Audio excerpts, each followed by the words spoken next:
My wife and I traveled to Italy this summer to watch a very special person defend her PhD. It turned into a month-long adventure to experience parts of Italy that one or both of us had not visited on previous trips. The trip ended up being a cultural and culinary adventure. This film attempts to capture some of that journey that we took with our son and his Italian girlfriend. Our trip began in Rome. We had all been to Rome before, so there was no pressure to see everything again. It was hot, so we ate a lot of gelato and drank a lot of spritz as we strolled to our favorite places.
The signature dish of Rome is carbonara.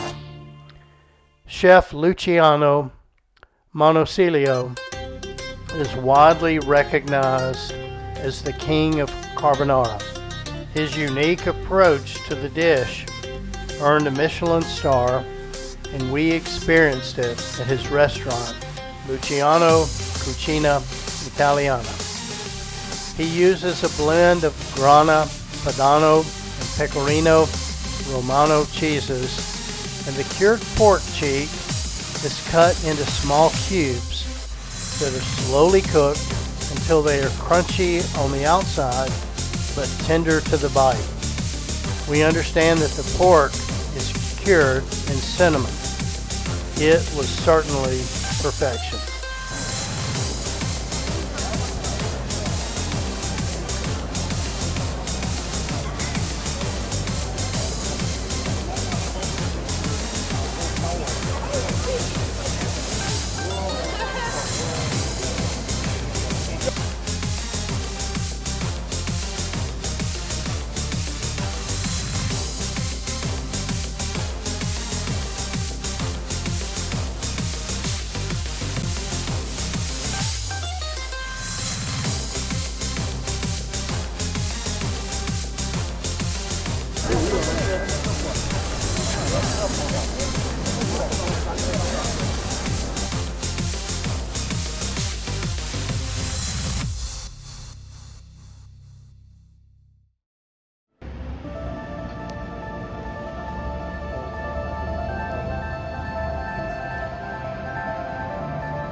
my birthday, I was treated to pizza fritta and classic margherita pizza in Salerno.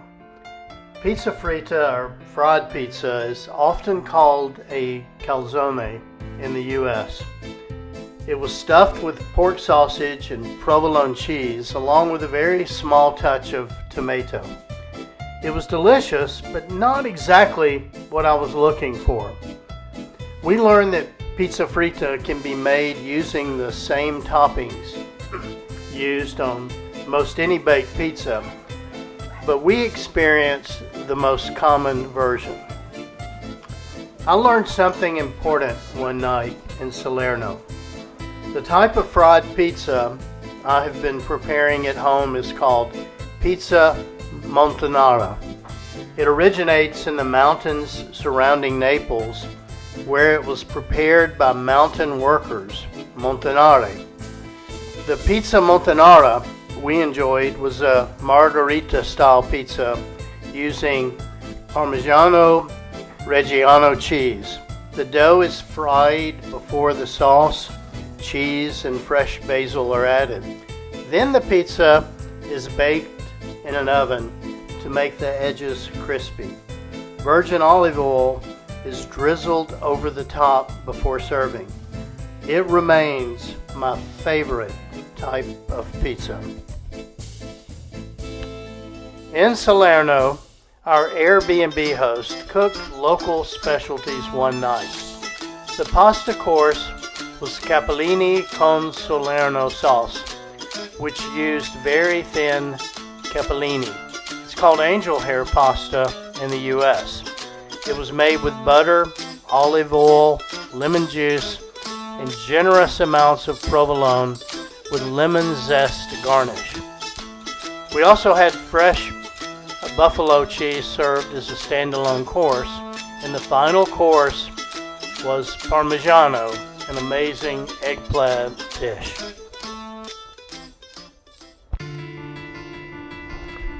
Pompeii was the Las Vegas of Rome. People came there to gamble and drink and for the prostitution. The houses were large and lavish with ornate displays of wealth. Prostitutes painted menus of their services on many of the walls. People there only lived to around the age of 40 because of the lead piping. In a recent excavation we visited, archaeologists found well-preserved flesh and hair along with the smell of human decay. The disaster there was quick and horrific. King Solomon tells us, "There is nothing new under the sun." This ancient pizza oven in Pompeii proves his point when you compare it to modern pizza ovens. The wheat was ground a few feet away using a large stone grinding wheel turned by human or donkey power. The dough was allowed to rise in the large round pots beside the oven. We were guided by an experienced archaeologist, and he suggests that with the pineapples prominently depicted in the art of Pompeii, there is little doubt that they were a Pompeii pizza topping. These same baking setups can be seen throughout Pompeii.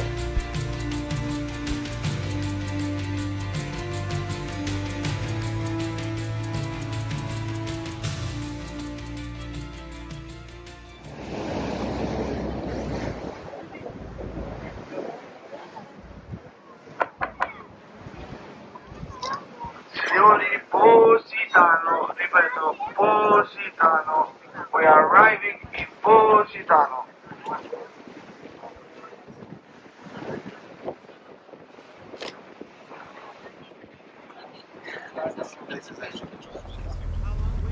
We took a ferry boat along the Amalfi Coast from Salerno to the island of Capri, where we chartered a private boat to take us around the island.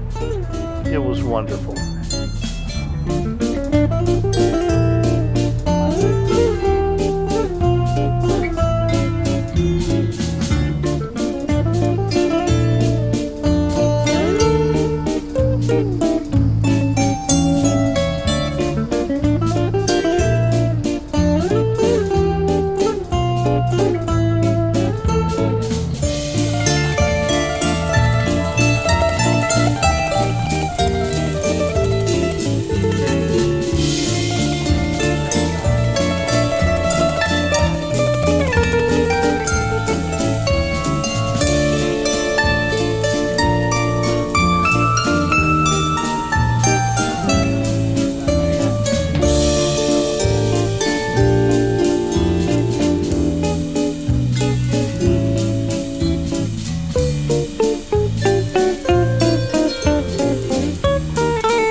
Palace of Caserta was built for the Bourbon kings of Naples.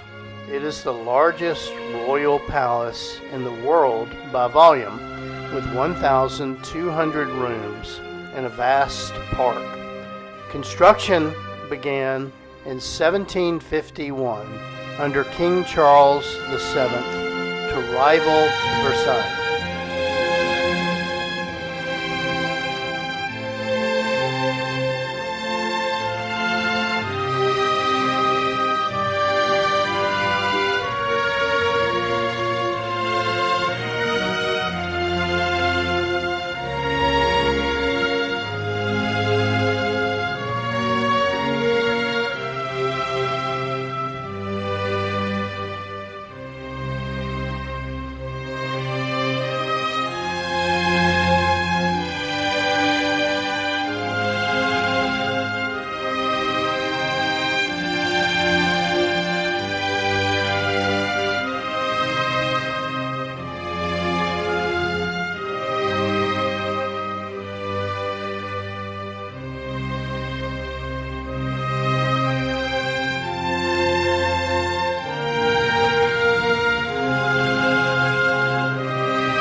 We enjoyed an amazing feast in this beautiful farmhouse near Caserta that has been passed down from generation to generation. The experience felt like an Anthony Bourdain episode. We descended into a cellar carved into the basalt below the house, where they store large glass containers holding wine that they grow and make themselves. The wine presses looked old enough to be in a museum. The food was fantastic, and the courses stretched on for hours. We gathered there to celebrate Lorena's PhD defense earlier in the day. Our time was filled with laughter and great fellowship. They speak Napolitan, a language that descended directly from Latin.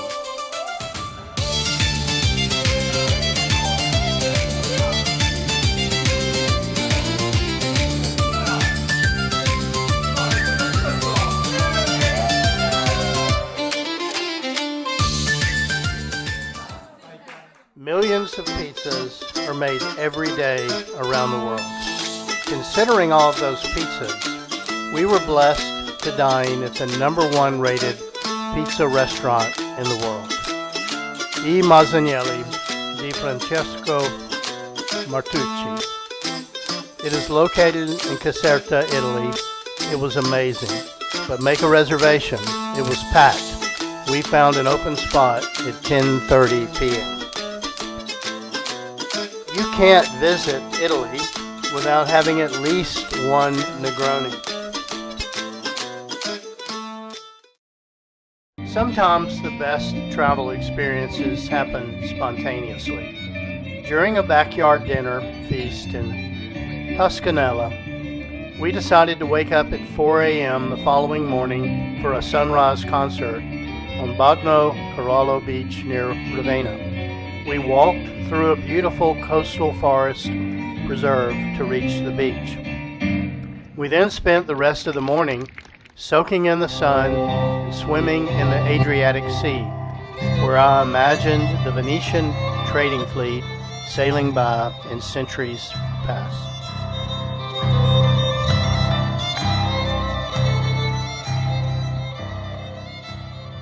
E por la sa sto cuore solo mezza vita.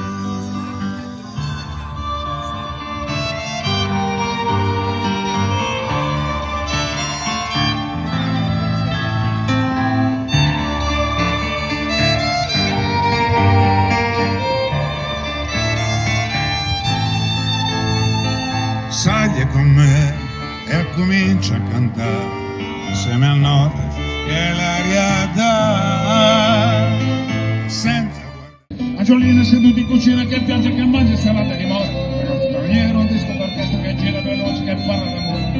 Straniero un disco d'orchestra che gira, parla d'amore.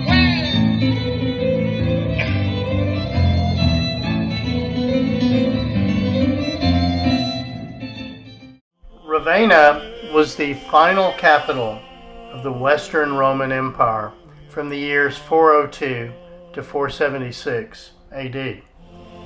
There are 8 UNESCO World Heritage Site monuments associated with the early Christian church in Ravenna that were constructed during the 5th and 6th centuries. There were significant theological debates taking place at that time concerning the Trinity. The Orthodox Church adhered to the Nicene Creed, believing that God the Father, Jesus Christ, and the Holy Spirit were equal, co-eternal, and made of the same exact divine substance.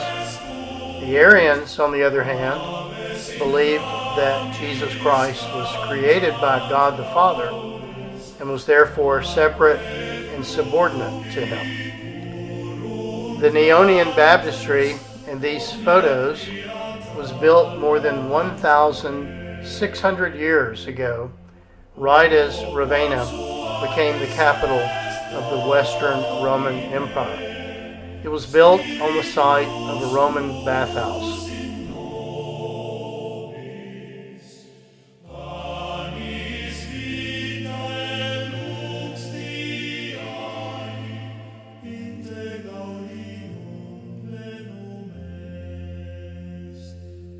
Benedicta sit lux matutina, et pax vespertina dulcis, inter stellas et coles virides, cor meum in pace. The famous poet Dante Alighieri was exiled from Florence in the year 1302. He completed his masterpiece, The Divine Comedy, here in Ravenna. The epic 3-part poem, Inferno, Purgatorio, and Paradiso, tracks Dante's allegorical journey through the afterlife. It was written in the Tuscan vernacular instead of Latin, and it birthed the modern Italian language. We had an opportunity to walk on the famous Imola F1 racetrack one night after dinner. The current Netflix series, Formula One Drive to Survive, devotes a lot of attention to this track.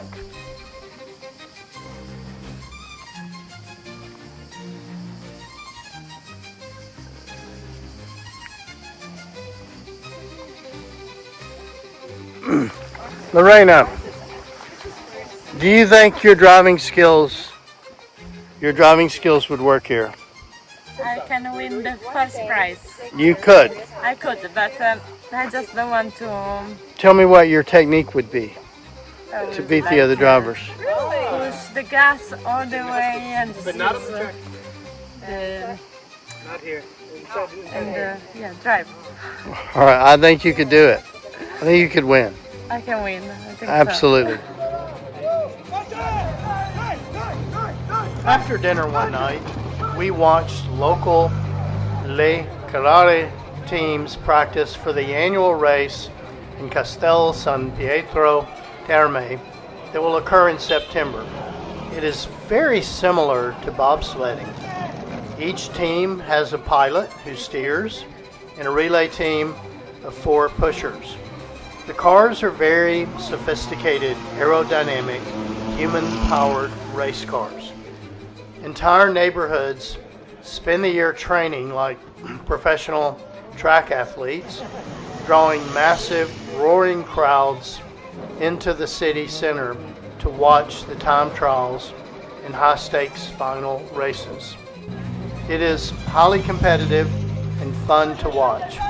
It is a big social event for the town. We enjoyed it with gelatos. It was eclectic. So, I'm with 2 experts on the, what do you call the race? Carrera. All right, these are 2 experts. So, tell us how the race works. There are a lot of teams and there are a lot of little cars. Inside the car, people are 2 Yeah? and one push the car and and the other people, the second. They scream. drive. Some of them scream, right? Yes. They scream when they don't want to crash. Okay. And then the first one that arrive win. And What do they win? they win the big goblet. Money? No, a Gelato? trophy. A trophy. And the glory of Has it the got city. gelato in the cuppa? No. They are allowed to go on the top of the main building. And they stand there with their scream cuppa? And put the flag of the team. The people. The best of the city. Not popular in the city. Grazie. The walled village of Doza is all about art. Its walls are decorated with creative paintings everywhere. Many years ago, Lorena's great uncle befriended a group of skilled painters who decided to decorate his cellar. That cellar is now a museum that was a featured story once in the New York Times. His granddaughter shared a lot of fascinating stories with us.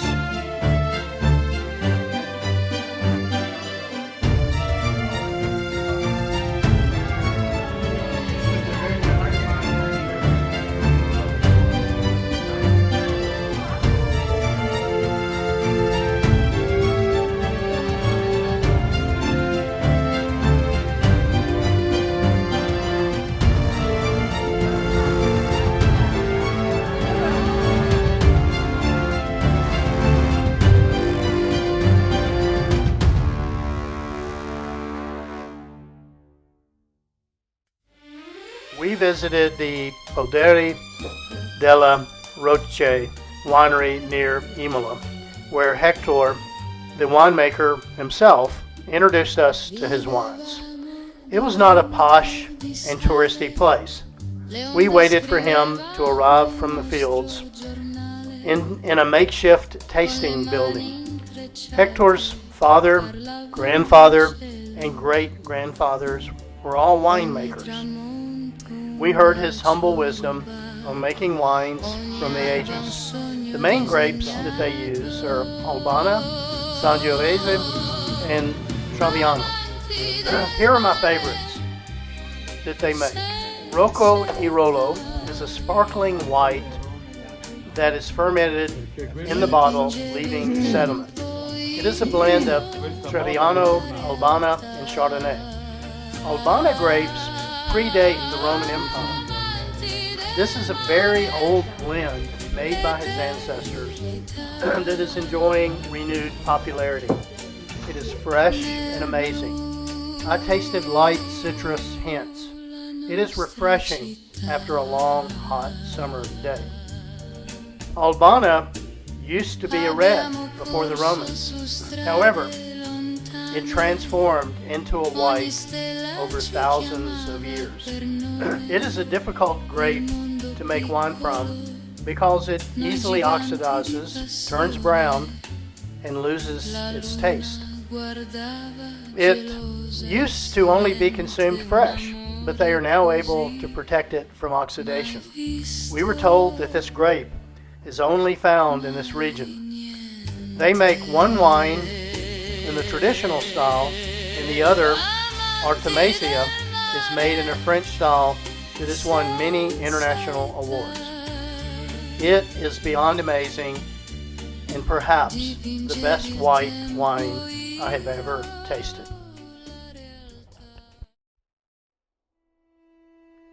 Bologna is known for ragu and mortadella, and we certainly enjoyed our share of them while in the region.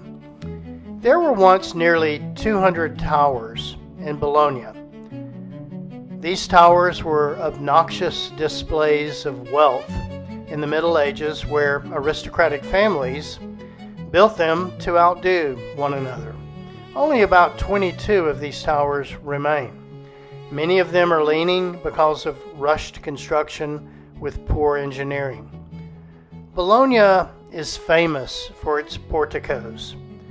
They are the longest network of covered arcades in the world.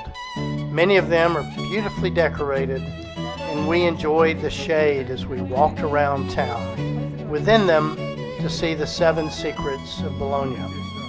It is a fun treasure hunt, adventure to find them.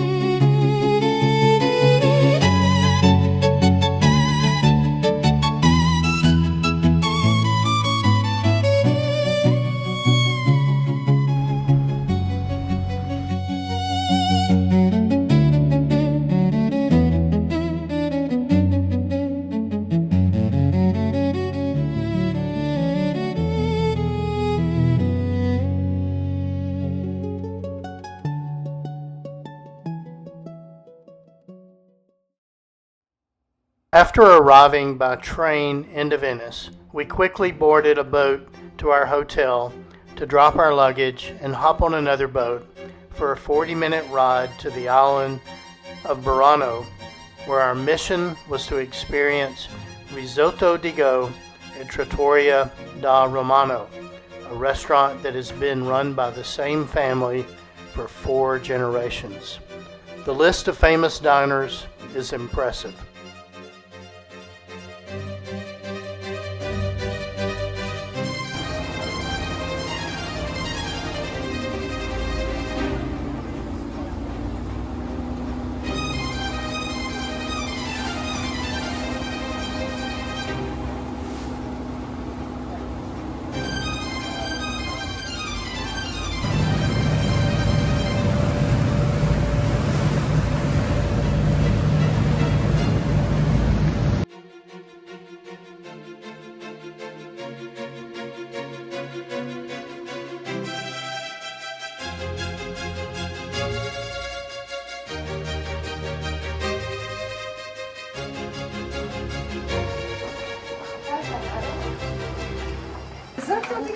Risotto di go.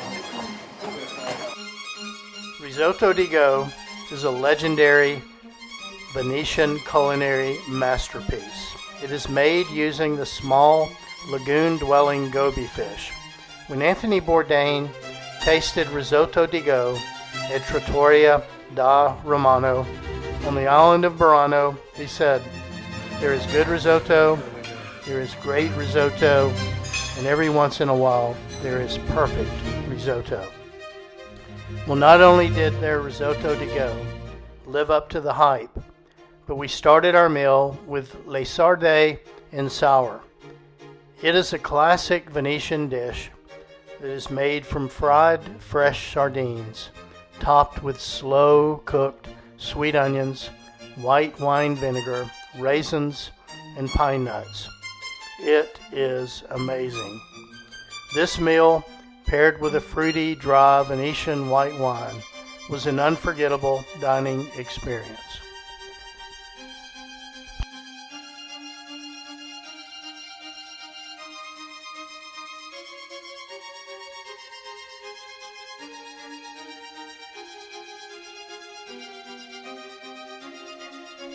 One night in Venice, we were privileged to watch David Amadio and a very talented classical ensemble, Interpreti Veneziani, perform. He is an amazing cellist with an intense performance style. They performed mostly Vivaldi pieces in the historic Chiesa San Vidal. Antonio Vivaldi is my favorite composer. It was amazing to hear his works performed in Venice. While in Venice, we purchased this 1891 Colli e Canali in Venezia print by Ferdinando Onganía. This groundbreaking Venetian photo editor was born in 1842, and he is famous for documenting the architecture and culture of Venice. He developed novel graphic printing techniques to preserve images of a disappearing pre-tourist Venice. Colli e Canali was his masterpiece, containing 100 plates capturing everyday life along the alleys and waterways of Venice. Here is a photo of Beth with the collector who sold us the print. He told us how to find the location where the image was captured, a short walk from his small shop, and we captured this current day photo.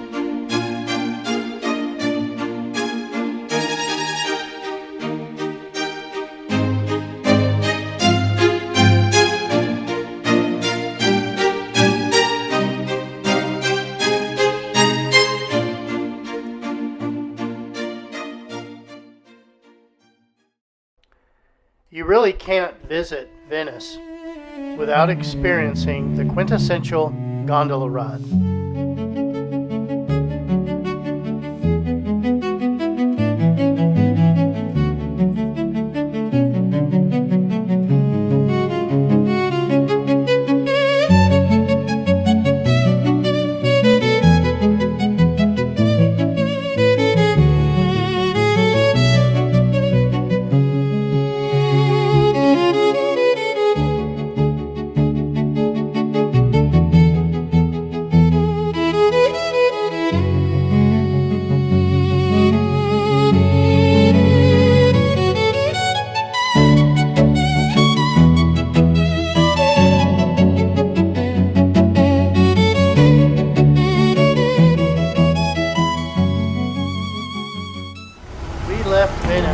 Walking out of the front door of our hotel to step into a beautiful wood-decked water taxi that took us to the inside of the airport terminal to pick up a rental car. The taxi ride was fantastic.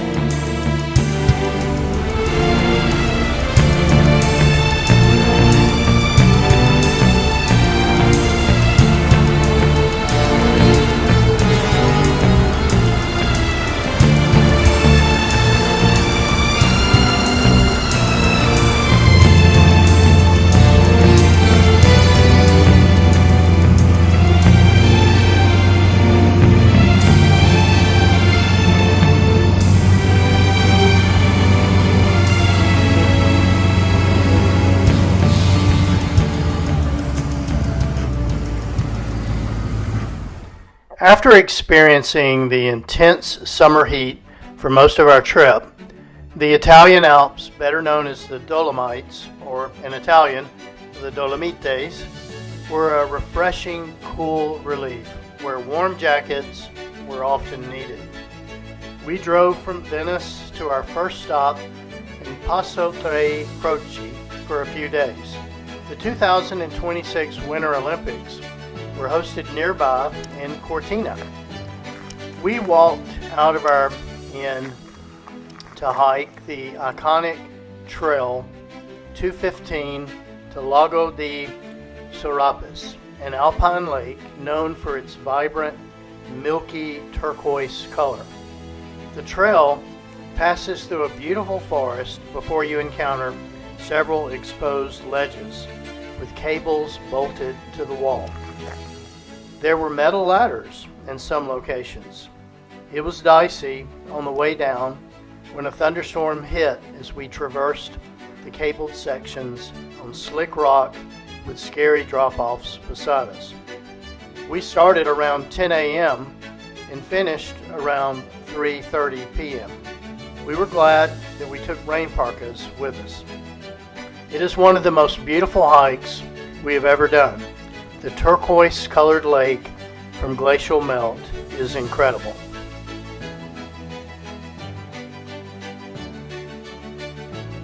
Our second stop was Ortisei, where we rode a cable car to the top of Sacheda, a world-famous 2,519-meter high mountain peak within a UNESCO-protected nature park.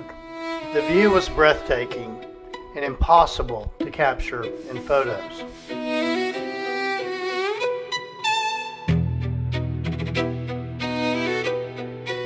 Our third stop in the Dolomites was in Torbole on the northern end of Lake Garda.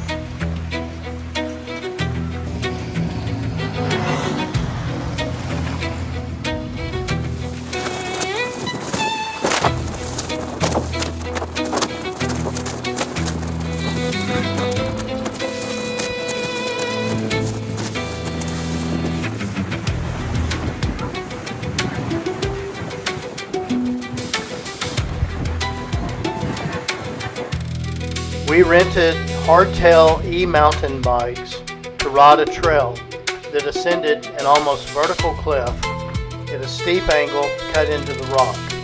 There were several tunnels and an amazing view of Lake Garda. We really enjoyed it. It made me question why I grind up killer mountain bike climbs in hot Alabama days on my manual mountain bike when I could be speeding up them on an e-bike. Anthony Bourdain once said, "Travel isn't always pretty. It isn't always comfortable. Sometimes it hurts. It even breaks your heart, but that's okay. The journey changes you. It should change you." The drive from Lake Garda to the Milano airport on our last day in Italy was a challenging experience. After an incredible lunch and winery stop on the southern end of Lake Garda, we descended into Milano traffic.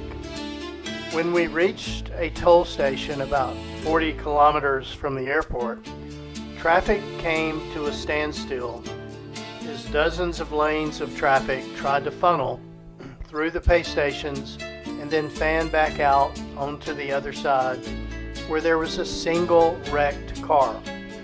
Social anarchy then ensued as hundreds of cars inched forward a few millimeters every few seconds, all jockeying for the best position. There were no lanes, there were no rules, and only a few inches or millimeters separated each car. It made my clutch foot ache. It was over 100 degrees Fahrenheit.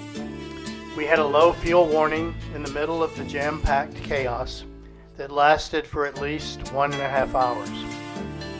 We were going to be late for our rental return, and we needed to find a fuel station as soon as possible to not only make it to the airport, but to bring the car back full.